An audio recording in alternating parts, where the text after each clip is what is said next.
and lawyers who managed estates.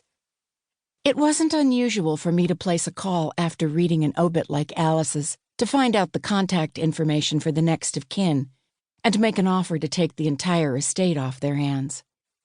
For the first time since I'd started using this practice, the gesture felt sleazy. Even if Alice had indicated she wanted her belongings to go to me, I didn't want to benefit from her move to the great mid-mod classic in the sky.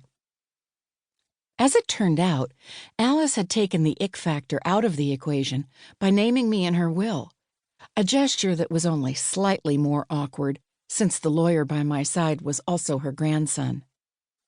John Sweet, said lawyer, wore a gray suit, white shirt, and yellow tie. His brown hair had a faint orange cast to it that suggested his natural color was more salt and pepper. It was neatly cut and combed away from his face, and his brushed steel-framed glasses stood out against his skin. When I'd arrived at the pajama factory, he'd scanned my outfit in about the same amount of time it had taken me to scan his.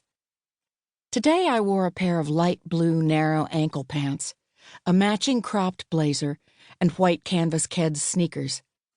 Under the jacket was a yellow turtleneck. My blonde hair was pulled into 2 low ponytails.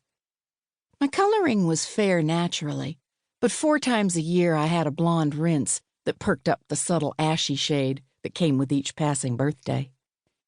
A month ago I'd turned 49, and I was starting to wonder what delightful physical issues would accompany the changing tone of my hair. I'd recently had bangs cut, which I wasn't sure fit on a woman my age. There are those who might argue that a woman my age probably shouldn't wear yellow and aqua, or ponytails either. You could make a case for the fact that I didn't care what people thought of how I looked. And you'd be right. I'm still confused. In all the time we spent together, Alice never mentioned a pajama factory. The contents of her house, including her wardrobe, yes. Are you sure this is right? That's what it says in her will, John said. Why didn't she ever tell me about it? I can't answer that. My grandfather owned the Sweet Dreams Pajama Company in the 50s. The company closed before I was born. The only evidence we had that it ever existed was what seemed like an unlimited supply of old-fashioned pajamas. You didn't know she still owned it until she came to see you? No. I assumed it had been repossessed by the bank. It's been sitting here vacant where the residents are mostly 4-legged and eat out of the trash. Another factory in the neighborhood was converted into apartments in the late 90s, but it's rare to make something like that work. Under normal circumstances, you'd have to clear the taxes on the property before taking ownership, but she said in the will that she has an escrow account to pay that money. So once all the paperwork is filed, you'll get the building free and clear. He paused for a moment. I'm guessing the explanation is inside the letter she left you. I turned to face him. You didn't say anything about a letter. It's at the office with the will. I expected you to meet me there.